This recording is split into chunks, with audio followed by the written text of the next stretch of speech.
Hello students, कैसे हो बेटा? सब बढ़िया।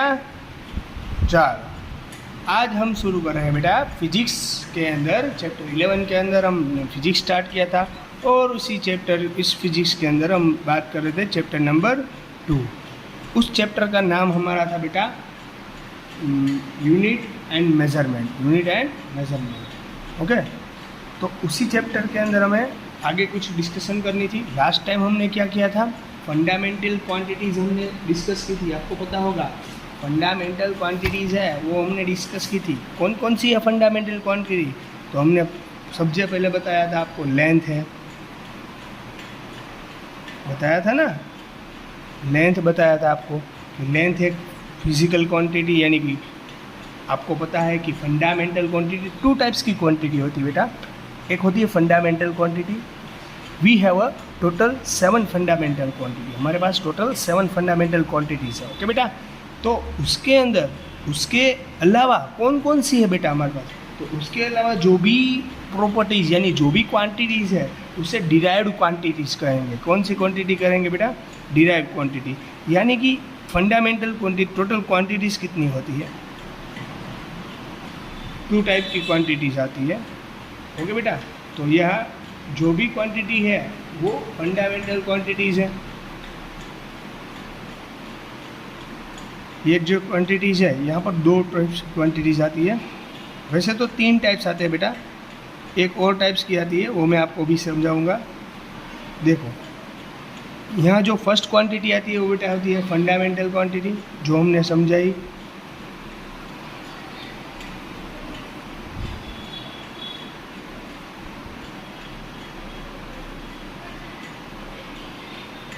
रेडी स्टूडेंट्स, ये है फंडामेंटल क्वांटिटी। सेकेंड क्वांटिटी वो हमारी डिराइव्ड क्वांटिटी।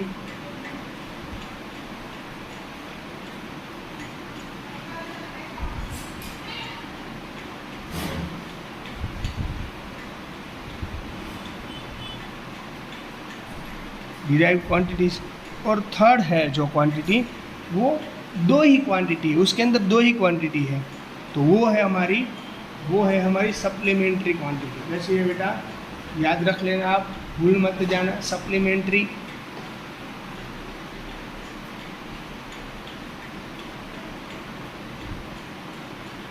कौन सी है बेटा? Supplementary quantities. ओके डियर, ये है फंडामेंटल क्वांटिटीज। सेकंड है वो डिराइव्ड क्वांटिटीज। यानी ये फंडामेंटल क्वांटिटी यानी we have a total 7 fundamental quantity. तो फर्स्ट को लेंथ थी, उसका एसआई यूनिट कौन सा था बेटा? उसका एसआई यूनिट कौन सा था? बोलो बोलो बोलो बोलो, भूल मत जाना। लेंथ मेजरमेंट करने के लिए यानी डिस्टेंस मेजरमेंट करने के लिए हमारी फंडामेंटल क्वांटिटी कौन सी थी बेटा? मीटर। इसका एसआई यूनिट था मीटर, और इसको उसका सिंबल क्या था एसआई यूनिट का? Small M. यानी ओके, तो सेकंड कौन सी थी बेटा? सेकंड फिजिकल क्वांटिटी कौन मीन्स फंडामेंटल क्वांटिटी कौन सी थी? मास। याद है आपको? मास मैंने बोला था कि मास यानी नॉट अ वेट, वेट नहीं है। मास को किस में मेजरमेंट किया था? उसका एसआई यूनिट कौन सा था? किलोग्राम था ना। उसका एसआई यूनिट किलोग्राम, और उसका सिंबल, उसका ये सिंबल है, तो सिंबल क्या था? केजी था। आई बात समझ में? थर्ड फंडामेंटल क्वांटिटी कौन सी थी बेटा? टाइम। याद आ रही बात है बेटा आपको? सब मैंने समझाया था। टाइम, तो टाइम का एसआई यूनिट कौन सा है? एसआई यूनिट है सेकंड, और उसका सिंबल एस। फोर्थ क्वांटिटी जैसे इलेक्ट्रिक करंट, याद आ रहा है आपको? इलेक्ट्रिक करंट यानी उसको उसकी एसआई यूनिट कौन सी थी? एम्पियर, और उसका सिंबल ए। फिफ्थ फिजिकल फंडामेंटल क्वांटिटी थी थर्मोडायनेमिक टेम्परेचर,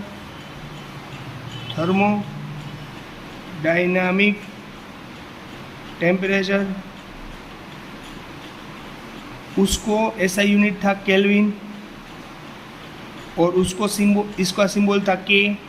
6 फिजिकल क्वांटिटी थी वो थी हमारी अमाउंट ऑफ सब्सटेंस, यानी ऑफ सब्सटेंस थे ना, अमाउंट ऑफ सब्सटेंस, तो यानी अमाउंट ऑफ सब्सटेंस है શું છે, उसको किसके अंदर हम मेजरमेंट के, उसका ऐसा यूनिट है मोल, और उसको मेजरमेंट करने के लिए मोल ही लिखते थे हम, उसको सिंबल था मोल, बराबर, उसको ऐसा यूनिट मोल था पर उसको सिंबल था एम। और 7 फिजिकल क्वांटिटी बेटा कौन सी थी हमारे पास, ल्यूमिनस इंटेंसिटी, यानी लाइट इंटेंसिटी भी कह सकते हैं, उसे ल्यूमिनस इंटेंसिटी याद है आपको, इसे ल्यूमिनस इंटेंसिटी भी कह सकते हैं और लाइट इंटेंसिटी भी कह सकते हैं। तो इसको, इसका ऐसा यूनिट कौन सा था, कैंडेला था, याद है आपको। और इसको रिप्रेजेंट किया जाता, किस सिंबल से रिप्रेजेंट किया जाता था बेटा, इसे CD। ओके बेटा, अमाउंट ऑफ सब्सटेंस यानी डियर कि किसी सब्सटेंस के अंदर कितने मोलेक्यूल्स है, कितने एटम है, इसे बोला जाएगा अमाउंट ऑफ सब्सटेंस, यानी 1 मोल। तो 1 मोल होता है, उसके अंदर कितने एटम प्रेजेंट होते हैं पता है आपको। 1 मोल अगर कोई सब्सटेंस के अंदर 1 मोल है तो उसके अंदर 6.022 10⁻23 जितने कुछ इंस्ट्रूमेंट यानी एटम प्रेजेंट होते हैं। आ रही बात समझ में, 1 मोल के अंदर कितने एटम होते हैं, एक मोल के अंदर 6.022 जितने एटम होते हैं। ओके बेटा, आई बात समझ में, क्या बोल रहा हूँ। अब डिराइव्ड क्वांटिटी कौन सी है, डिराइव्ड क्वांटिटी यानी कौन सी quantity, combination of fundamental quantity, उसकी डेफिनेशन यहाँ पर लिख रहा हूँ, याद रखना कि कॉम्बिनेशन ऑफ फंडामेंटल क्वांटिटी, जो फंडामेंटल क्वांटिटी है उसका जो कॉम्बिनेशन होगा, फंडामेंटल जो क्वांटिटी है, length, mass, time, electric current, thermodynamic, amount of system और ल्यूमिनस ऑफ इंटेंसिटी यानी लाइट इंटेंसिटी, उस बराबर, ये जो कॉम्बिनेशन हो रहेगा फंडामेंटल क्वांटिटी का, वो सब आएगी डिराइव क्वांटिटी में, वो आएगी बेटा डिराइव क्वांटिटी। तो ये डिराइव क्वांटिटी, ये main total we have only for 7 basic fundamental quantity and another all quantities are involved in derived quantity and we have only for 2 supplementary quantity। Okay, तो 2 supplementary quantity कौन कौन सी है वो मैं आपको समझा देता हूँ। फर्स्ट सप्लीमेंट्री क्वांटिटी है प्लेन एंगल, वो मैं आपको भी समझाऊंगा बेटा। प्लेन एंगल यानी उसे थीटा से रिप्रेजेंट करेंगे, और सॉलिड एंगल 2 है, और ये डिराइव फिजिकल क्वांटिटी है, यानी कि डिराइव क्वांटिटीज़ है जो कॉम्बिनेशन ऑफ फंडामेंटल जो भी क्वांटिटीज़ है उसका कॉम्बिनेशन करोगे तो डिराइव क्वांटिटीज़ मिल जाएगी। ये डिराइव फिजिकल क्वांटिटी तो हम पूरे जब तक हम 12th कंप्लीट करेंगे बेटा तब तक तो हमें यही डिराइव क्वांटिटीज़ तो पढ़नी ही है, यानी बार बार जब भी आप आगे पढ़ते जाओगे आपको नई नई डिराइव क्वांटिटीज़ मिलती जाएगी। ओके बेटा, तो अब हमें ये तो हम बाद में सीख ही लेंगे, क्योंकि हमें जब डिराइव करेंगे उसको नहीं पर आपको एग्जाम्पल चाहिए तो अभी मैं डिराइव क्वांटिटीज़ का दे देता हूँ। ओके, तो आज जो भी डिस्कशन करेंगे हम सप्लीमेंट्री क्वांटिटीज़ के बारे में थोड़ा सा बात करेंगे। ओके बेटा, चलो डिराइव क्वांटिटी कौन कौन सी है उसके बारे में थोड़ा सा आपको एग्जाम्पल दे देता हूँ, यानी कि आपको जो भी क्वेश्चन है, जो भी डाउट्स है वो सोल्व हो जाए। ओके बेटा, तो अभी जो भी डिस्कशन करा हुआ है derive,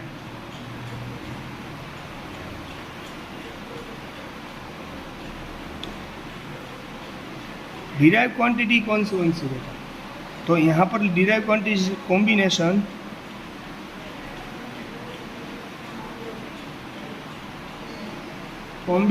of physical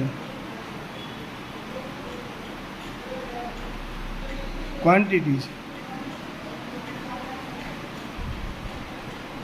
derive of physical combination of physical quantities, sorry combination of fundamental physical quantity. हाँ, यहाँ पर फंडामेंटल लिखना भूल गया। Combination of fundamental physical quantity is called, यहाँ पर ऑफ के बाद आप फंडामेंटल लिख लेना हो बेटा, इज कॉल्ड डिराइव्ड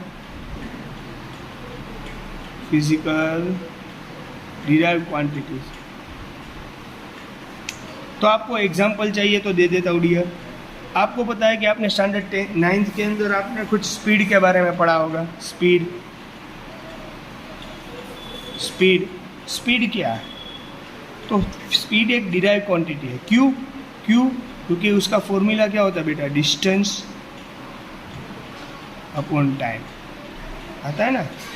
स्पीड, किसी भी व्हीकल की आपको स्पीड मेजरमेंट करनी हो तो उसने कितना डिस्टेंस कवर किया, कितने टाइम के अंदर, तो उससे उसकी बाइक यानी कोई भी व्हीकल होगा तो उसकी आपको स्पीड मेजरमेंट हो जाएगी।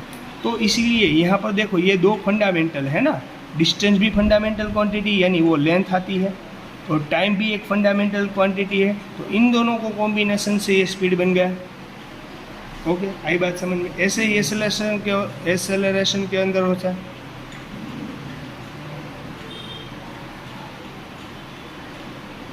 एसेलरेशन के अंदर होता है acceleration change in velocity upon time. तो velocity not a fundamental quantity, velocity की फॉर्मूला है वो फंडामेंटल क्वांटिटी, वेलोसिटी जिस पर से आई है वो फंडामेंटल है। ओके बात, आई बात समझ में बेटा?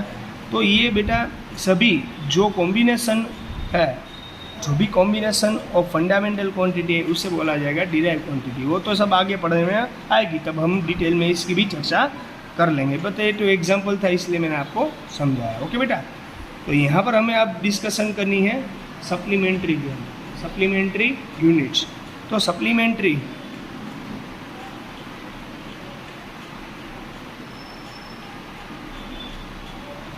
जो भी बेटा हमारे पास डिस्कशन करने के लिए सप्लीमेंट्री यूनिट्स है, यानी सप्लीमेंट्री जो भी हमारे पास क्या है बेटा? सप्लीमेंट्री फिजिकल क्वांटिटी है। सप्लीमेंट्री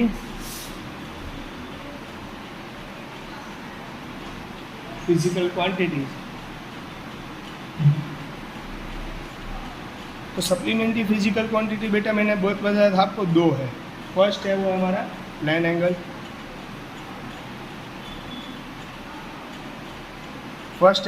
एंगल, और डियर स्टूडेंट्स सेकंड है वो है हमारा सॉलिड एंगल।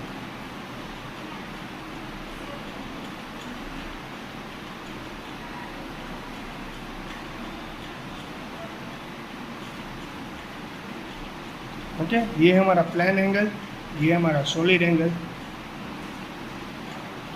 तो पहले प्लेन एंगल के बारे में डिस्कशन करते हैं। सप्लीमेंट्री फिजिकल क्वांटिटी, तीन टाइप की फिजिकल क्वांटिटी है। फर्स्ट फंडामेंटल, सेकंड डिराइव, और थर्ड है सप्लीमेंट्री क्वांटिटी। सप्लीमेंट्री क्वांटिटी यानी कि दो क्वांटिटीज हैं स्टूडेंट्स, सिर्फ दो ही क्वांटिटी सप्लीमेंट्री क्वांटिटीज के अंदर आती है।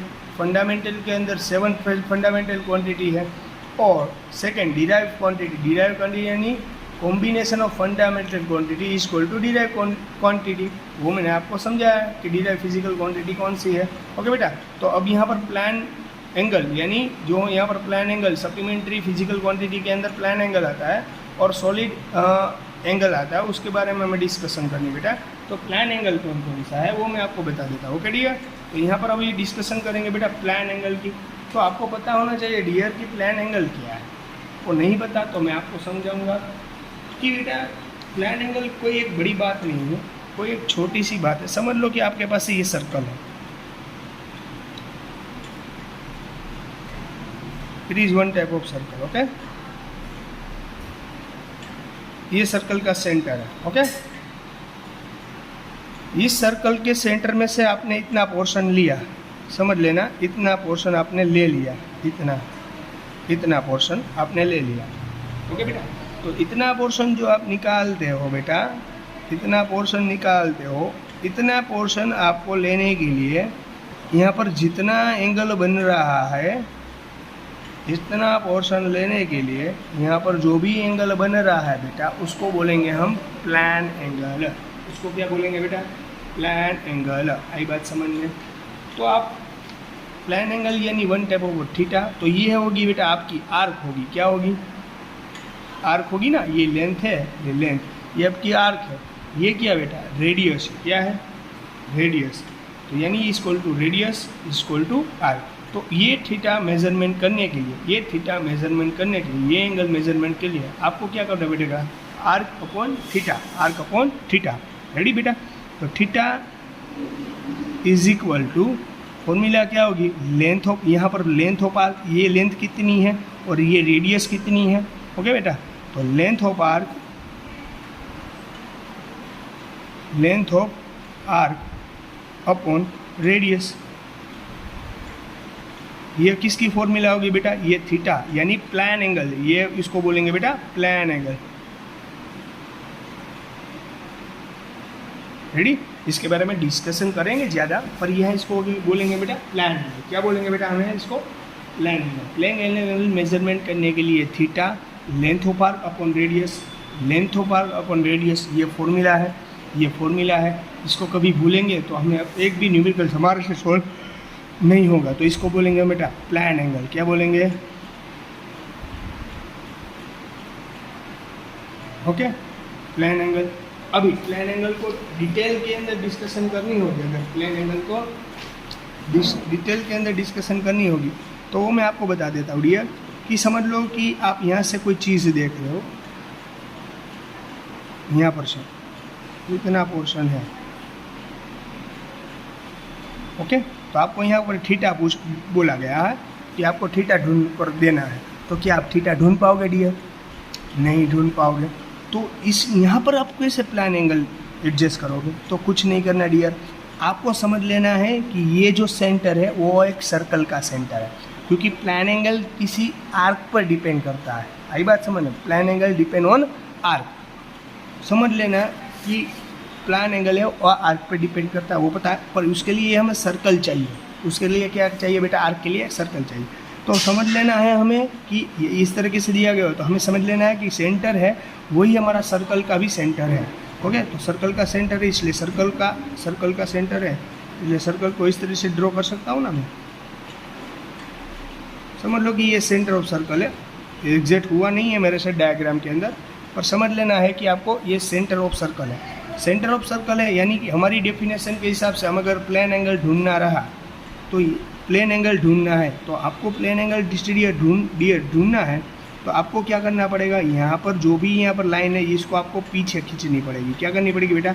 पीछे खींचनी पड़ेगी। अब यहाँ पर देखो, ये लाइन को आपने पीछे खींच लिया। लाइन पीछे खींचने से आपके एंगल में कुछ चेंज नहीं आ रहा है, मैं बोल रहा हूँ वो सुनो। लाइन को आपने पीछे खींच लिया पर इसके एंगल में कुछ चेंज आ रहा है नहीं, एंगल तो वही रहेगा।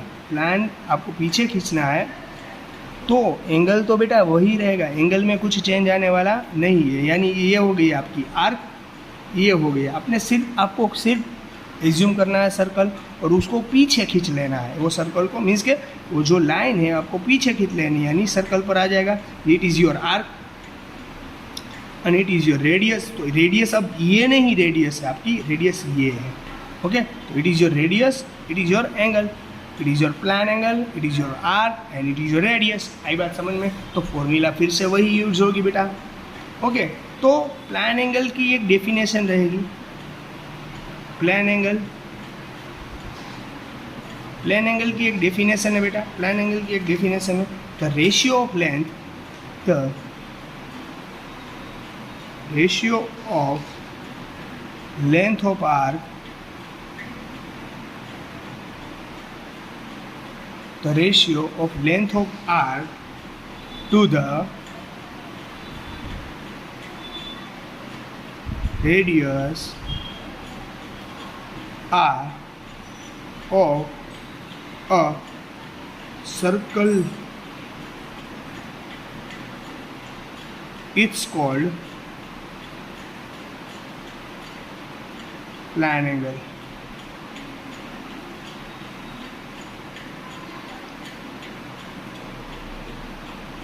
रेडी बेटा? क्या है? The ratio of length of arc in the radius, so it's equal to plane angle. इन दोनों का रेशियो यानी लाइक दैट एग्जांपल, यानी मैंने हमें फॉर्मूला बताई थी, theta is equal to arc upon radius. आई बात समझ में? ये रेडियस की लेंथ जो होगी वो हमारी आर्क होगी बेटा, सॉरी ये आर्क होगी पूरी, ये जो लेंथ है वो हमारी आर्क होगी। आई बात समझ में बेटा? ओके, तो हमारा SI unit of plane angle क्या रहेगा? हमें अभी तक हमने जो भी डिग्री यानी एंगल मेजरमेंट कर रहे थे बेटा, अभी तक हम जो भी एंगल मेजरमेंट कर रहे थे स्टैंडर्ड 10 के अंदर, वो डिग्री के अंदर मेजरमेंट कर रहे हैं। किसके अंदर बेटा? डिग्री। यानी कि हम बोलते थे 90 डिग्री एंगल हमारा, 30 डिग्री एंगल। अब यहाँ पर SI unit of plane angle है, SI unit of plane angle है, वो किसके अंदर बेटा मेजरमेंट होगा? SI unit of plane angle किसके अंदर मेजरमेंट होगा? रेडियन। रेडियन क्या होगा? किसके अंदर बेटा मेजरमेंट होगा? रेडियन के अंदर। किसके अंदर मेजरमेंट होगा? रेडियन, है ना। SI unit of plane angle is radian, और उसे किसी तरह से RAD से लिखा जाएगा। ओके, उसका सिंबल है RAD, रेडियन का। ओके बेटा, आई बात समझ में? इसके अंदर भी कुछ डाउट है? नहीं ना। ये हो गया हमारा प्लान एंगल। अब जो आगे एंगल समझाने जा रहा हूँ बेटा, वो है हमारा सेकेंड एंगल, वो है हमारा सॉलिड एंगल। सॉलिड एंगल के अंदर क्या होता है बेटा, वो मैं आपको समझाता हूँ।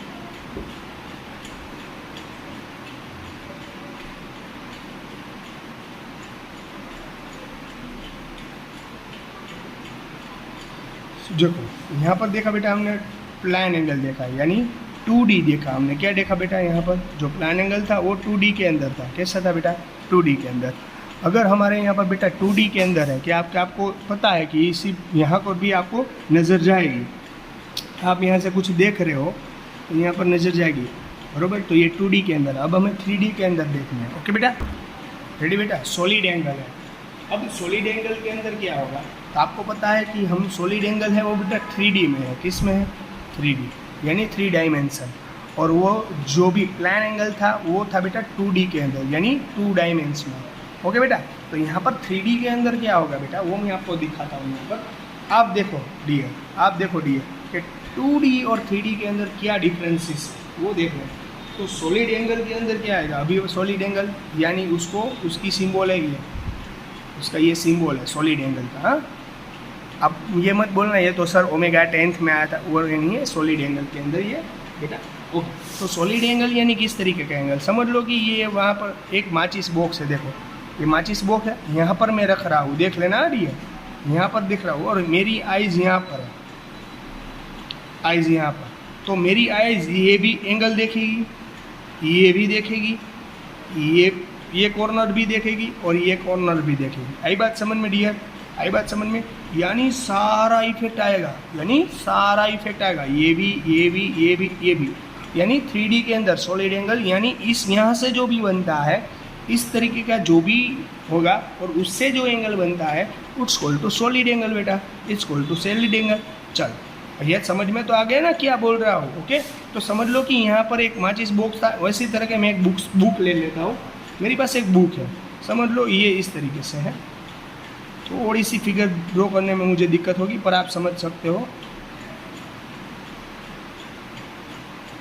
ये समझ लो कि मेरे पास बुक है। ओके बेटा, और ये मेरी आइज़ है, यहाँ से मैं कुछ देख रहा हूँ। ये मेरी आइज़ है, यहाँ से मैं कुछ दिख रहा हूँ। अब देखो यहाँ से मुझे दिखाई देगा ये एंगल, मीन्स कि यहाँ पर मुझे देखना है ये, फिर बाद में किस में होगा, यहाँ पर भी आएगा।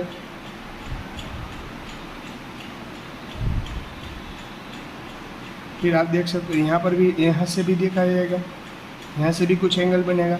और आपको पता है कि बेटा यहाँ से भी कुछ एंगल बनेगा, यस और नो?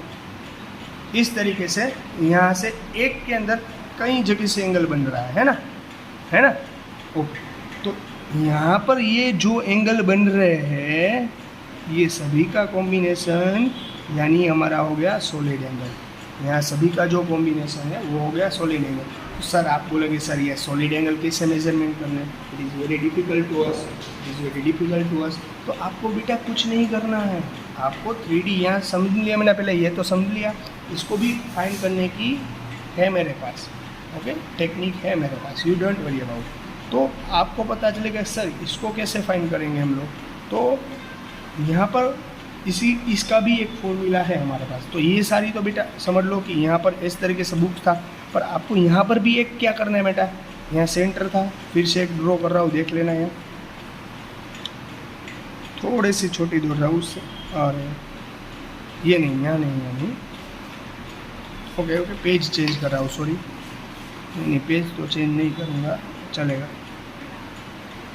यहाँ पर ड्रॉ कर देता हूँ, चलो सॉरी, यहाँ चलो यहाँ पर ड्रॉ कर देता हूँ, छोटी सी बुक ड्रॉ कर रहा हूँ।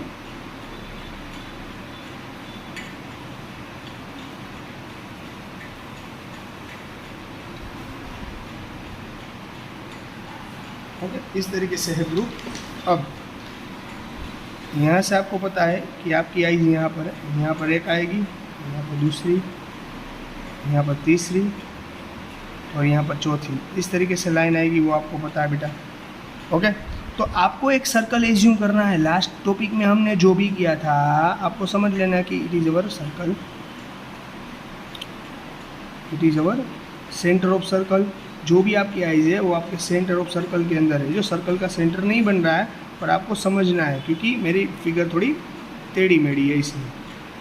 ओके, किस तरीके से हम ये एंगल फाइंड करेंगे, ये सारे एंगल फाइंड करेंगे, यानी सॉलिड एंगल फाइंड करेंगे, वो ट्रिक बता रहा हूँ बेटा। यहाँ पर जो भी लाइन है आपके पास उसको आपको पीछे खींच देना है, लाइक दैट। आपको जो भी सॉलिड लाइन थी ना बेटा आपके पास, उसको आपको क्या कर देनी है, पीछे खींच देनी है। आई बात समझ में, इतने बात समझ में आ गई बेटा। आपने जो भी लाइन थी उसको पीछे खींच लिया, फिर ये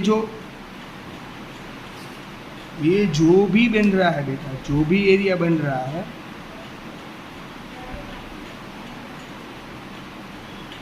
ये जो भी एरिया बन रहा है, ये जो भी एरिया बन रहा है, देख सकते हो ये एरिया बन गया है। ये जो भी एरिया बन रहा है, और यहाँ पर ये तो रेडियस हो गई, ये भी रेडियस हो गई, ये भी रेडियस हो गई, क्योंकि सेंटर से कोई भी पॉइंट लोगे आप, on the point of circle लोगे उसको रेडियस। तो ये भी जो एरिया बन रहा है बेटा, एरिया जो है, ये एरिया और रेडियस का square, ratio of area in square of radius is equal to solid angle. ये जो एरिया बन रहा है वो कैसे फाइंड होता है वो बाद में डिस्कशन करेंगे, पर पहले फॉर्मूला समझ लेनी है, अच्छी बात है। ओके बेटा, तो यहाँ पर आगे ना बात समझ में कि तो एरिया ये और ये इसका रेडियस का स्क्वायर, ये रेडियस ही कहा जाएगा, इसको भी रेडियस, इसको भी रेडियस, रेडियस तो सेम रहेगी। तो यानी एरिया ये, मैंने बोला किस तरीके से एरिया लेना है, एरिया ए और उसकी रेडियस का स्क्वायर, यानी अवर सॉलिड एंगल। तो सॉलिड एंगल की डेफिनेशन लिखवा रहा हूँ पहले। सॉलिड एंगल की डेफिनेशन बेटा इजी है, इतनी हार्ड नहीं है। तो the ratio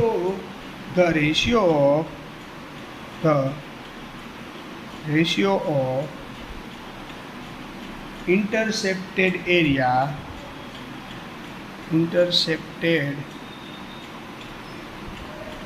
it is our intercepted area. इसको क्या बोलेंगे बेटा, इंटरसेप्टेड एरिया।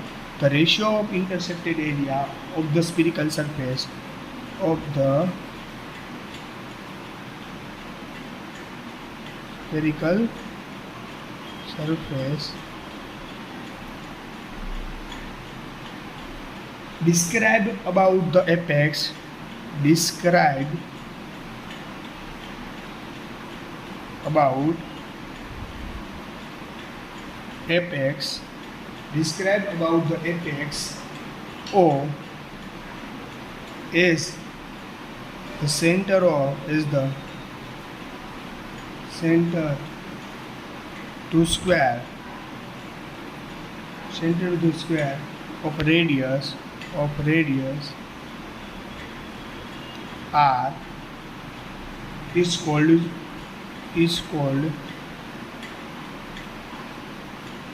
solid angle. उसे क्या कहा जाएगा बेटा, सॉलिड एंगल कहा जाएगा। The ratio of intercepted area of the spherical surface described about the apex O as the center to the sphere of radius is equal to solid angle। solid angle किसे कहा जाएगा वो पता चल गया बेटा, आई बात समझ में। फिर भी इसके अंदर किसी को डाउट हो ना तो मुझे पूछ सकते हो। ओके, ये जो सॉलिड एंगल हमें बन रहा था, यहाँ पर जो सॉलिड एंगल बन रहा था उसको इस साइन से रिप्रेजेंट करें तो एसआई यूनिट क्या है, सॉलिड एंगल जो बन रहा है उसका एसआई यूनिट क्या है, तो SI unit of stay radian, क्या रेडियन बेटा, स्टे रेडियन, क्या उसका एसआई यूनिट है क्या बेटा, स्टे रेडियन। और उसका सिंबल क्या है मालूम है आपको, मैं बता देता हूँ, एस आर। स्टे रेडियन का एसआई यूनिट है बेटा, स्टे रेडियन का एसआई यूनिट है एस आर। तो सॉलिड एंगल इस तरीके से रिप्रेजेंट किया जा सकता है। ओके, ये सभी फिजिकल क्वांटिटी ही थी। आपको पता है कि कौन सी फिजिकल क्वांटिटी है, ये पता है आपको, पता है, मेरे को तो पता है बेटा, बताओ। सप्लीमेंट्री फिजिकल क्वांटिटी थी, कैसी बेटी थी, सप्लीमेंट्री फिजिकल क्वांटिटी। हमारे पास 3 फिजिकल क्वांटिटी है। First fundamental physical quantity, we have a total 7 fundamental physical quantity. Second थी बेटा हमारे पास, वो कौन सी थी डियर, याद करो जल्दी, अब भूल बहुत जाते हैं। डिराइव्ड फिजिकल क्वांटिटीज़, वो डिराइव होती थी किस पर, combination of fundamental quantity is called to derive physical quantity. ये सब हम फिजिक्स के अंदर आगे पढ़ेंगे तो सिर्फ डिराइव फिजिकल क्वांटिटी ही पढ़ेंगे। ओके बेटा, और नेक्स्ट वन है, वो है बेटा supplementary physical quantity. Supplementary physical quantity मैंने आपको समझाया कि यहाँ पर प्लेन एंगल और सॉलिड एंगल 2 आता है, प्लेन एंगल और सॉलिड एंगल। ओके बेटा, तो प्लेन एंगल और सॉलिड एंगल के लिए ये आ गया। अब मैं आपको बता रहा हूँ, वो सुन लेना बेटा। Dear student, hello dear students, आप मुझे ये बोलोगे सर सॉलिड एंगल है, उसकी तो आपने फॉर्मूला नहीं लिखवाई, ऐसा यूनिट तो बोल दिया। तो सॉलिड एंगल है बेटा, उसका ऐसा यूनिट तो इजी है, तो पता चल गया स्टे रेडियन है हमारा ऐसा यूनिट, पर उसका फॉर्मूला, उसकी फॉर्मूला क्या है वो भी बताना चाहिए ना। तो उसकी फॉर्मूला है, यानी सॉलिड एंगल, वो तो पता तो होगी आपको, मैंने अभी बोला था। तो area upon radius square, area upon radius के, एरिया यानी ए और रेडियस स्क्वायर यानी ए। ओके, तो उसको ए अपॉन आर स्क्वायर भी लिख सकते हैं हम, रेडियस स्क्वायर यानी। ओके, यहाँ पर वहाँ पर एरिया यानी किसके अंदर मेजरमेंट होगा, मीटर स्क्वायर के अंदर, और रेडियस है एरिया है ना, एरिया, इसलिए एरिया को मीटर स्क्वायर कहा जाएगा। ओके, और रेडियस है, रेडियस यानी 1 type of over is called also measurement in the metre. Radius को भी मीटर में अंदर ही मेजरमेंट किया जाएगा। ओके बेटा, ओके डियर, ओके रेडी। तो ये हो गया सॉलिड एंगल का। अब एंगल के यूनिट के बारे में बात करते करते हम आगे बढ़ेंगे बेटा। अब यूनिट के बारे में थोड़े से डिस्कशन करते करते हमें आगे बढ़ना है। तो हमें डिस्कशन ये करना है बेटा, तो आपको पता होगा, आपको पता है बेटा कि यहाँ पर अगर इतना डिस्टेंस समझ लो कि इतना डिस्टेंस है हमारे पास, इतना 1 किलोमीटर है, इतना। ओके बेटा, बाकी यहाँ तक का डिस्टेंस हमारे पास 1 किलोमीटर है, पर आप चलते चलते यहाँ पर गए और यहाँ पर तो नहीं पहुँच पाए, तो इतना डिस्टेंस बाकी रह गया कि नहीं रह गया। तो क्या इसके डिस्टेंस को आप क्या बोलोगे, इतने डिस्टेंस को आप क्या किलोमीटर में लिखने जाओगे, नहीं। तो इससे आप छोटा यूनिट यूज़ करोगे ना, इससे आप छोटा यूनिट यूज करोगे ना, यानी कि मीटर, यानी कि मीटर। समझ लो कि आपकी घड़ी में 8 बजे, यानी आप क्या बोलोगे कि 1 किलोमीटर चला और उसके ऊपर टोटल डिस्टेंस कितना था आपको पूछे, तो कि 1 किलोमीटर और 50 मीटर, ऐसे बोलोगे ना आप लोग, क्योंकि इतना छोटा डिस्टेंस है, यानी कि इसको तो आप किलोमीटर में मेजरमेंट नहीं कर सकते बेटा, इतना छोटा यूनिट है। तो किलोमीटर से अपना स्मॉल यूनिट है वही यूज़ करना है, तो किलोमीटर से स्मॉल यूनिट है हमारा मीटर।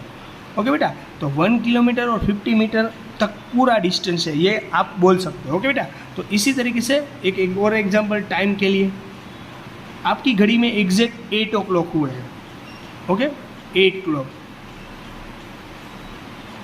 बराबर। तो 8 के ऊपर जितना भी टाइम होगा, 8 के ऊपर जितना भी टाइम होगा, तो आप कैसे लिखोगे, 8 hours and 10 minutes, इस तरीके से लिखते हो ना। अगर 8:10 हुई है तो आप किस तरीके से लिखते हो, 8 hours and 10 minutes, यानी आवर से छोटा यूनिट कौन सा है बेटा? मिनट है ना। तो सेम यही बोल रहा हूँ मैं बेटा कि यहाँ पर आपका इतना डिस्टेंस कवर किया है तो 1 किलोमीटर, पर बाकी जो डिस्टेंस है वो स्मॉल डिस्टेंस है, इसलिए आपको इसको मीटर में कन्वर्ट करना होगा। ओके बेटा, तो इसके छोटा यूनिट यूज हो जाएगा। कैसे? वो 8 आवर और 10 मिनट्स हुआ। ऐसे ही जब तक आपको 8 आवर्स, यहाँ एग्जाम्पल ले लो और एक एग्जाम्पल ले लेता हूँ। ओके, तो यहाँ पर समझ लो कि ये 100 मीटर है, ये 100 मीटर है,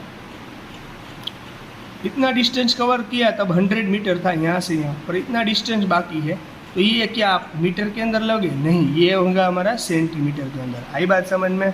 आगे बात समझ में क्या बोल रहा हूँ बेटा, आपको समझ में आ रहा है? वैसे ही बेटा इसी यहाँ पर हमें जो बात कर रही थी सॉलिड एंगल और प्लान एंगल के बारे में, यानी सप्लीमेंट्री जो हमारी फिजिकल क्वांटिटी है उसके अंदर 2 टॉपिक्स है, एक प्लान एंगल और एक सॉलिड एंगल। उसके अंदर प्लान एंगल और सॉलिड एंगल के अंदर भी कुछ मेजरमेंट है दिए। तो यहाँ से कोई मैं चीज़ देख रहा हूँ, यहाँ पर जो भी देख रहा हूँ बेटा, अभी तक हम डिग्री बात कर रहे थे, पर अभी तक हमें अब रेडियन के अंदर पता है कि आपको प्लान एंगल का ऐसा यूनिट है रेडियन। ओके, तो आपको पता है कि यहाँ पर बेटा 30 डिग्री है, समझ लेना, बोल रहा हूँ वो समझ लेना। यहाँ पर एंगल 30 डिग्री है, तो डिग्री है, उससे भी स्मॉल यूनिट कुछ होगा कि नहीं होगा? मैं बोल रहा हूँ वो समझ में आ रहा है? ये डिग्री हमें अभी तक 30 डिग्री, 40 डिग्री, 60 डिग्री ऐसा समझा है। समझ लो कि यहाँ कुछ डिग्री है, तो यहाँ पर जो डिग्री है, डिग्री से स्मॉल यूनिट आएगा कि नहीं आएगा? डिग्री से स्मॉल यूनिट आएगा कि नहीं आएगा? यस, आता है। तो वो स्मॉल यूनिट को क्या बोलेंगे? हम मिनट्स बोलेंगे। क्या बोलेंगे? मिनट्स। क्या बोलेंगे बेटा? डिग्री से स्मॉल यूनिट आता है मिनट्स। तो आप कितनी डिग्री पर मिनट्स होंगे? तो आपको यहाँ पर 1 डिग्री है, समझ लो कि यहाँ पर आपके पास 1 डिग्री है, समझ लो उस 1 डिग्री का आपको एक तरीके से 60 यानी 60 पार्ट्स निकाल देने हैं। इसके 60 पार्ट्स करो 1 डिग्री के। जब आप 60 पार्ट्स करोगे 1 डिग्री का, जब आप 60 पार्ट्स करोगे तब ये हो जाएगा मिनट के अंदर। कितने अंदर हो जाएगा बेटा? मिनट के अंदर, यानी 16th पार्ट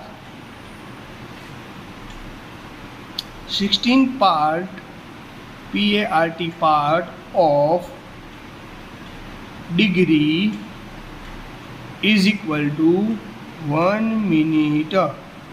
ये मिनट डियर टाइम का नहीं है, ये मिनट टाइम का नहीं है, ये डिग्री से स्मॉल यूनिट है। वो ये बता रहा हूँ कि टाइम का भी स्मॉल यूनिट मिनट है, टाइम का भी स्मॉल यूनिट मिनट है, पर ये आपको टाइम के लिए नहीं लेना है। आपको भी पता हो गया, एक नाम के 2 आदमी हो सकते हैं ना, वैसे ही यहाँ पर वो टाइम के लिए जो मिनट है वो अपने आप में अलग है, यहाँ डिग्री के लिए मिनट अलग है, वो अपने आप में एक अलग है। अब मिनट से भी छोटा यूनिट है, मिनट से भी छोटा यूनिट है, वो है सेकेंड, वो है सेकेंड, वो है सेकेंड बेटा। यानी 16th पार्ट ऑफ डिग्री, 16 यानी कि 1 डिग्री का आप 60वां हिस्सा करोगे ना, 60वां हिस्सा, तब 1 मिनट होगा। और सेकेंड तो 16 पार्ट आप समझ लो कि यहाँ पर तो डिग्री में था, समझ लो कि आपके पास ये एंगल है, समझ लो कि ये आपके पास जो एंगल है वो अब मिनट्स में है, वो मिनट्स में है, समझ लो। इस मिनट का आप 60वां पार्ट्स निकालोगे, इस मिनट का आपको जो 60वां पार्ट्स होगा वो होगा second. 16 part of minute is equal to second. 60वां हिस्सा जो रहेगा, 60वां हिस्सा यानी very small, it is very small, it is a very small. तो सर आप मुझे बोलोगे, आई बात समझ में क्या बोल रहा हूँ?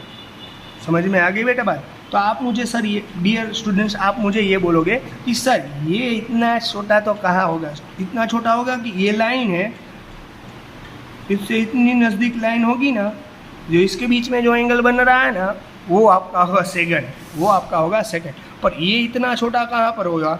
समझा देता हूँ। देखो ये आपका सन है, यानी बराबर। यहाँ से आपको सन का एंगल मेजरमेंट करना है, तो आप देख सकते हो कि एंगल बड़ा बन रहा है ना। आप जितना दूर जाओगे एंगल छोटा होगा। यहाँ से मेजरमेंट करोगे एंगल उससे छोटा होगा, यहाँ से मेजरमेंट करोगे उससे एंगल छोटा होगा, यहाँ से मेजरमेंट करोगे, यानी जितना दूर जाते जाओगे आपका एंगल कितना हो जाएगा, उतना ही छोटा होता जाएगा। तो आपको तो पता है सन से अर्थ का डिस्टेंस बहुत ही ज़्यादा है, यानी करोड़ों किलोमीटर्स तक डिस्टेंस है हमारा सन टू अर्थ। तो उसको मेजरमेंट करने के लिए ये स्मॉल स्मॉल यूनिट भी यूज़ हो सकते हैं। आई बात समझ में? ये जब हम न्यूमेरिकल्स करेंगे तब आपको समझाऊंगा, पर आज आपको जो भी मैंने समझाया it's very important for numericals and also JEE and also for NEET. तो आप अच्छी तरीके से इसको फेयरबुक में लिखना है तो लिख सकते हो। तो आज बेसिक यहीं तक रख रहा हूँ, आगे जब पढ़ाऊँगा डियर तब हम आगे कुछ डिस्कशन करेंगे। ओके डियर, आई बात समझ में?